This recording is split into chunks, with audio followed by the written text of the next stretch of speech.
Hello, this is Michael Wehar broadcasting here from Swarthmore College's WSRN 91.5 FM radio station. If you haven't been with us for a while, our phone number is 610-690-5700. We're really excited today to have a special guest.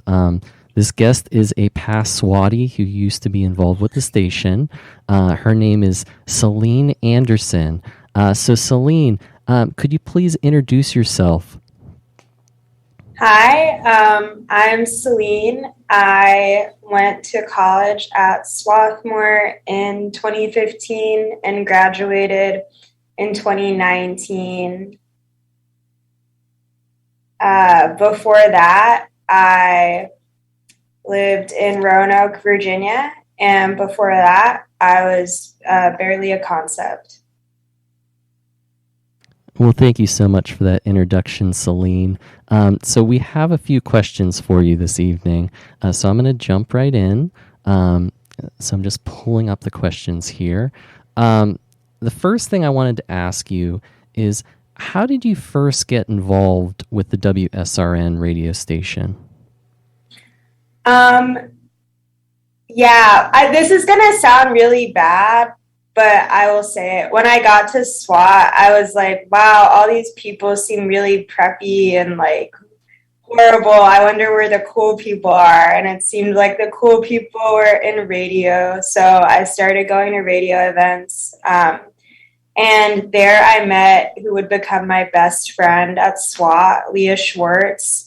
And we had a radio show together my freshman year called A Face for Radio, spelled EFFACE. But then she transferred, and I got a new host, Tiana Lewis, and we had a show called Who's That Brown that ran weekly for 3 years. So it's funny that you mentioned this show, Who's That Brown, because we've gone through some of our past recordings, and we've actually been airing some of those recordings. And I don't know a lot about this show. If you could share any information about it, that would be greatly appreciated. To be honest, we've kind of just been airing past recordings, trying to rediscover what was going on here at the station. Yeah, there was definitely... So Who's That Brown? The premise of the show... two brown girls. Myself, I'm Black and Arab American. Tiana's biracial, Black and white. And we would just talk about being at Swarthmore. We'd play goofy games, and we would play music on the radio by anyone except for white people, which is kind of what we were listening to anyways, maybe, except for like Weezer, of course. Gotta always have room for Weezer. But there was also a lot of stuff going on at SWAT when we were airing the show. So there were a lot of mountain justice protests in the president's office. I think our like second year of airing the show, we were definitely like talking trash about various admin and also students on the show. It was not a professional. It was messy, as is youth. Well, that's really interesting to hear. I wasn't sure what you meant. You said, did you use the word mounting protests? Or, Mountain justice? Oh, mountain justice. What I don't know if that? that exists anymore. It was a divestment and anti-fracking group at Swarthmore that was pretty big from like 2015 to 2017. Oh, okay. Well, thank you very much for sharing about that. As I said, we're kind of rediscovering our identity here at the radio station, and that was one of the reasons I was so excited to have you here. Is you're shedding light on what happened in the last. Am I right saying 5 years ago or so? Yeah, something like that. Okay. I don't know. And maybe you already touched on this, but how many years were you involved with radio here at Swarthmore? All 4 years. Wow. Okay. That's really awesome. So it must have meant a lot to you, and it sounded like you made a lot of friends and lasting relationships from it. Definitely. Okay, so I'm going to go on to the next question here. So you mentioned you had two shows you're involved with. Um, how often would you broadcast?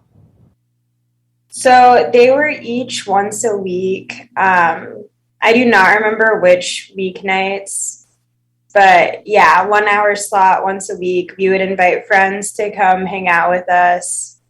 Um, it was also nice to have like a designated not doing work, but just kicking it time. So it was good. Well, that's really great. So just to give you kind of status update where we are at with the station, I believe we have about 7 students broadcasting now, and we only have a few more weeks in the semester. But we're hopeful that in the fall, maybe we'll be able to get 20 or so students back here broadcasting. I don't know if that's a good target or not. Do you have any insight on how popular the station was, or how many students might have been involved or broadcasting while you were here? Yeah, there were so many. I remember it being hard to get a show and to get a slot that you wanted. Um, so that's pretty interesting. It was also popular as like a party space. I don't know if that's still going on or if, because of COVID, maybe people aren't throwing parties in the room next door anymore. Well, I believe there's at least one group that is using that space, touching or like right next to the station across the hall, and I think the plan is to open that up to more student groups so that they can schedule activities, parties, events there. We did have a couple concerns with a few things in the space. We need to get repairs and things like that. The fourth floor of Parish, it needs some additional care. The space is not 100% there, and we actually had it painted, parts of it, because there were parts of it that didn't have artwork or didn't have featured artwork that it was a little bit scary, and there were also some old furniture that it just wasn't usable anymore. We ended up having to replace. There's a lot of things we kept though, and the students were involved in deciding what we would keep, what we wouldn't. Some of this, it just had to be done so that we could get the station in a state where people were okay coming in. To be honest, when I first came in, there were screws and nails all over the place. It looked like someone turned it into a storage area. So that's why it's been so fulfilling to be involved with. So some of the students, Derek and Zeus, and there's a few other students who, it's been their passion project to get this back up and running, more than just playing a couple recordings here and there, but to have students broadcasting again. So anyway, that's my update. So again, that's why it's so important and valuable to hear from you about the identity of this station. So we have a few more questions here. Do you have any best memories? One thing that was really nice is there would always be freestyle Fridays where people would like rap and hang out together. And as far as the show, it was just nice to I don't know, I made friends and listened to music of people that I never would have crossed paths with at sophomore just because they happened to have a show in the slot before mine.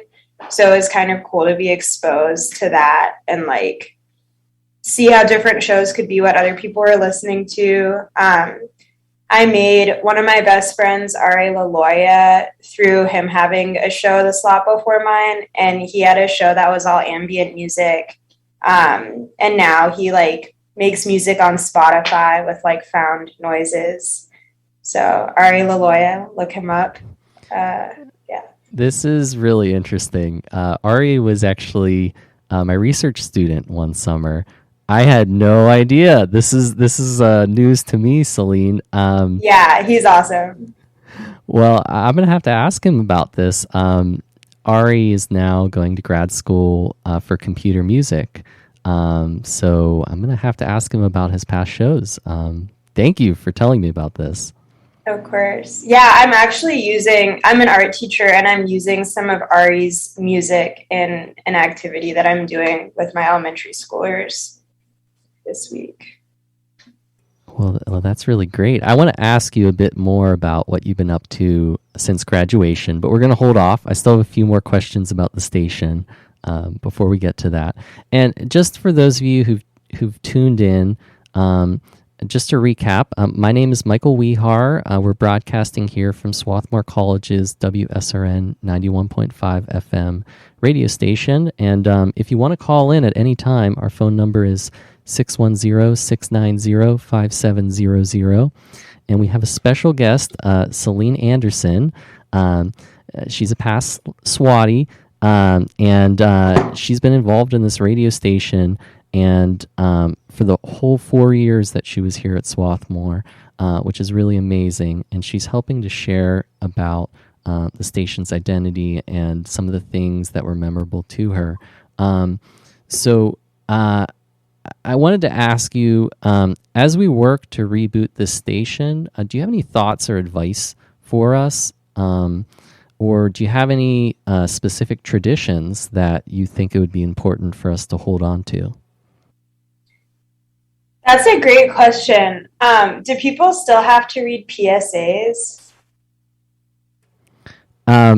So I'm not exactly sure, like, what you mean. Did people actually read them out loud, like the broadcaster would read it? Yeah, I was told we had to, like, every 20 minutes on the air read a PSA.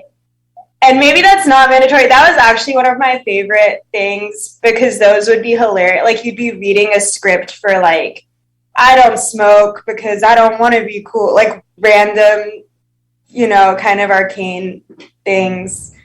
But I guess if the FCC is not making you do that, you don't need to bring it back. I don't know.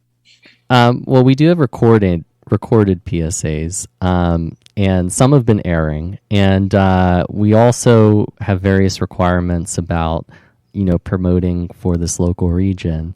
And I think this would be classified as promoting for the local region, just kind of talking about what the station is and how the station has benefited in the past.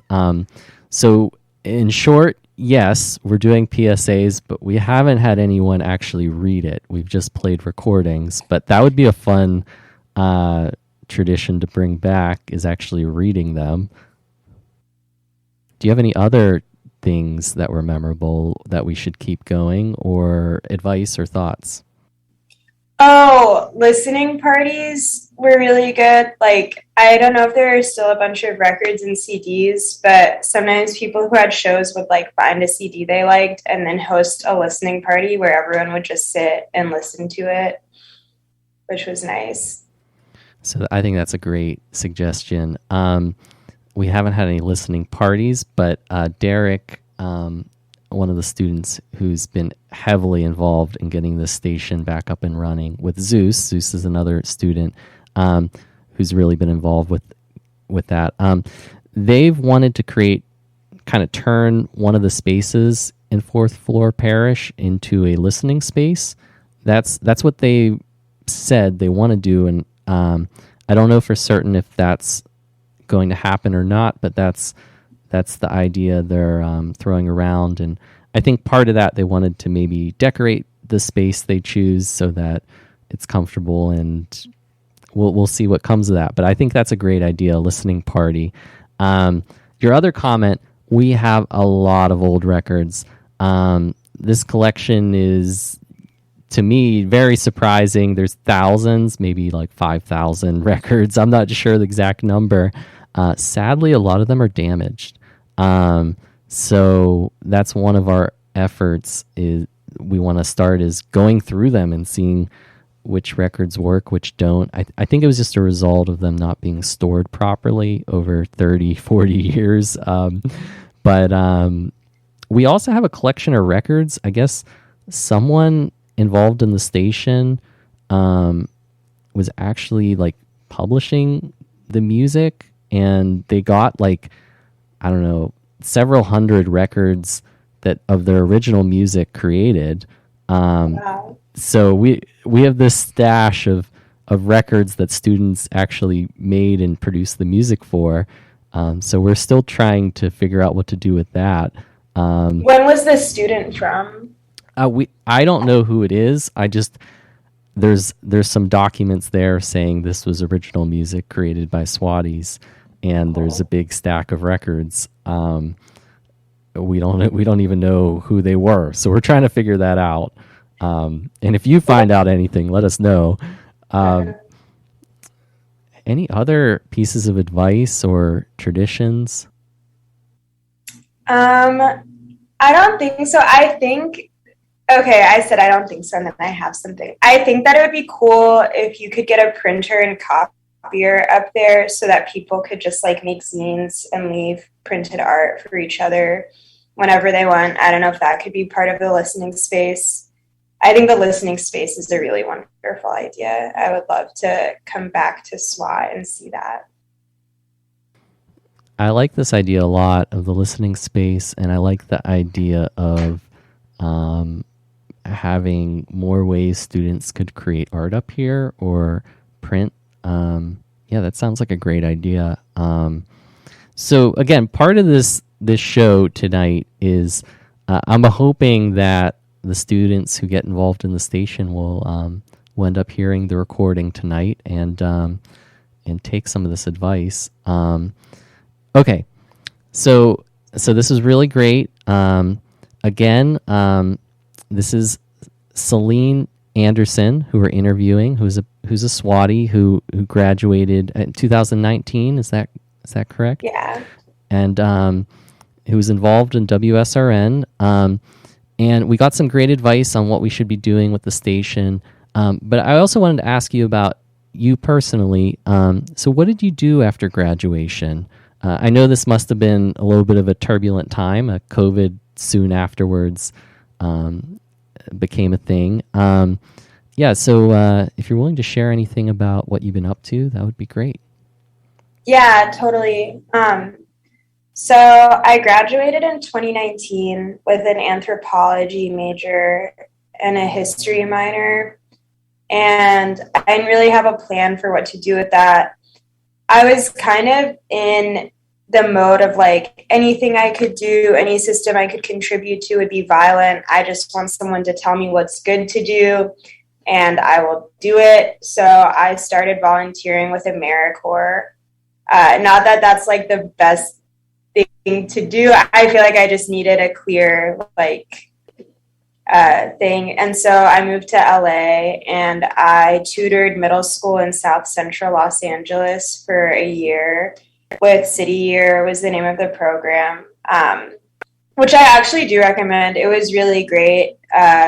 It wasn't as like messed up as Teach for America because we weren't replacing teachers. We were just adding kind of a tutoring presence in the classroom. And then COVID happened, so class got switched to online, which was very sad. And then I moved home with my parents in Roanoke for a year, which was also very sad. And I, through living and working in LA, had realized that I really liked teaching and wanted to teach middle school.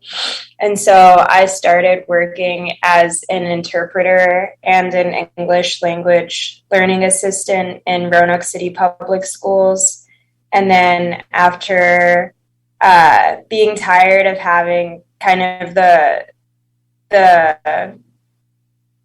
like having certain jobs because I was uncertified and being at the mercy of like teachers who were trying to missionize the kids and like all of this wild stuff, I was like, okay, it's time for me to get certified so that I can be somewhat in charge of my own classroom and make the space how I want it to be.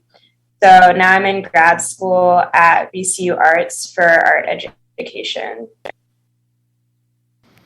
Well, it sounds like you've experienced a lot of things since graduation and you've done a lot of good. At least I think being an educator is very good. And I think that's me personally, I think you can be there for your students. You can try to help them in their educational journey.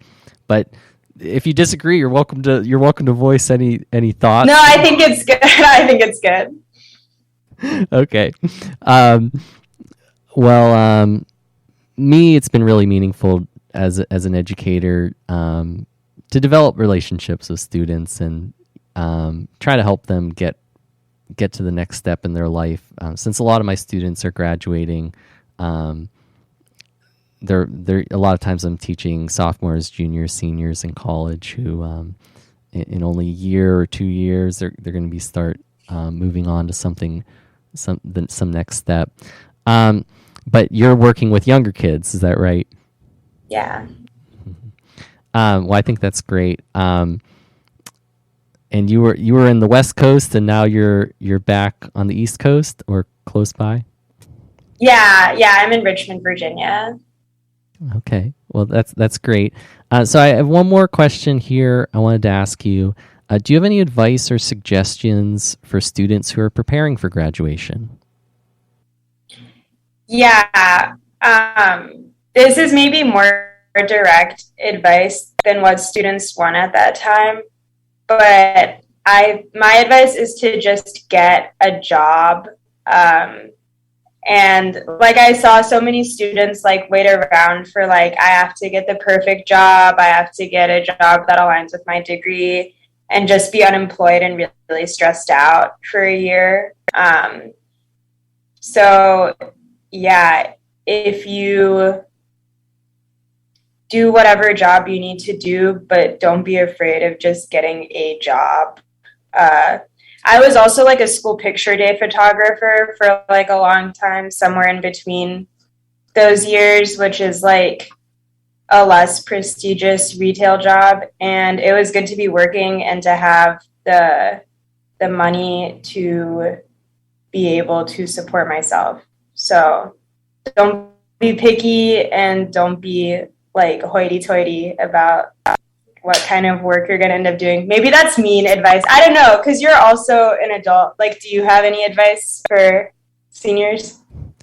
Well, I feel like my advice is a little bit opposite of what you're saying. But I think everyone's different. So I don't want to claim like everyone should do this, but so I'm 29, but I graduated when I was 19 years old. So I actually finished high school early and college early.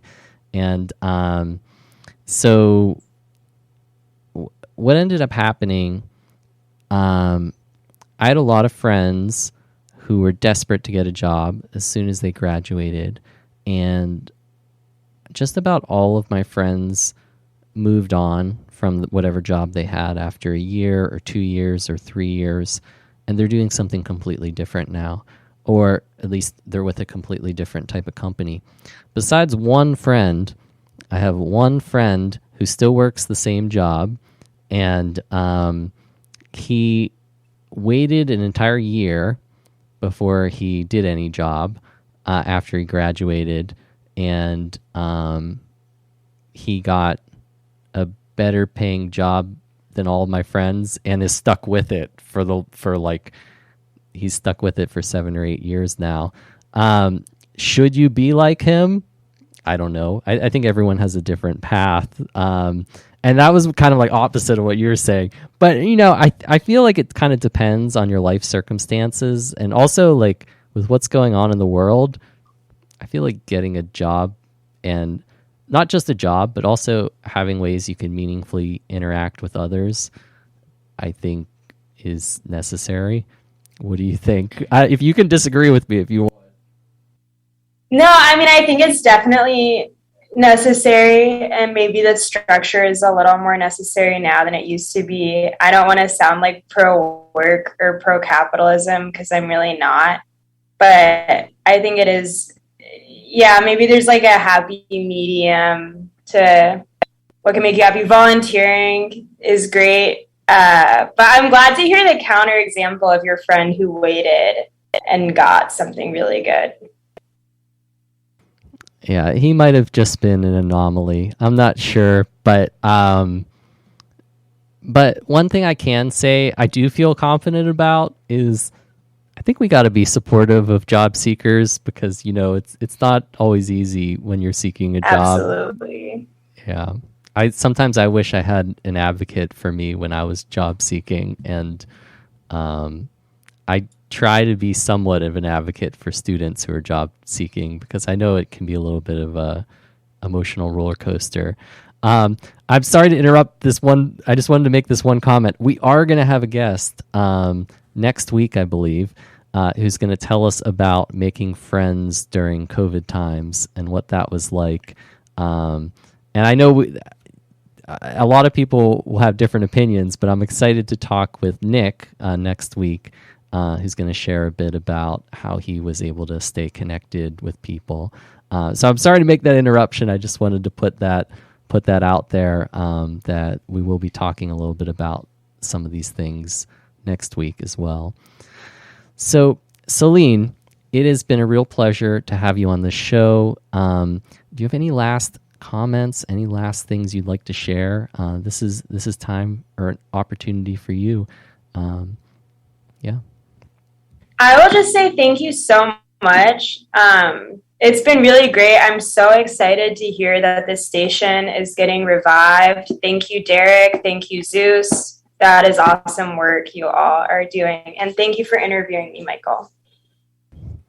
All right. Thank you again. So, again, this is WSRN radio station, 91.5 FM, and we're signing off now. Okay.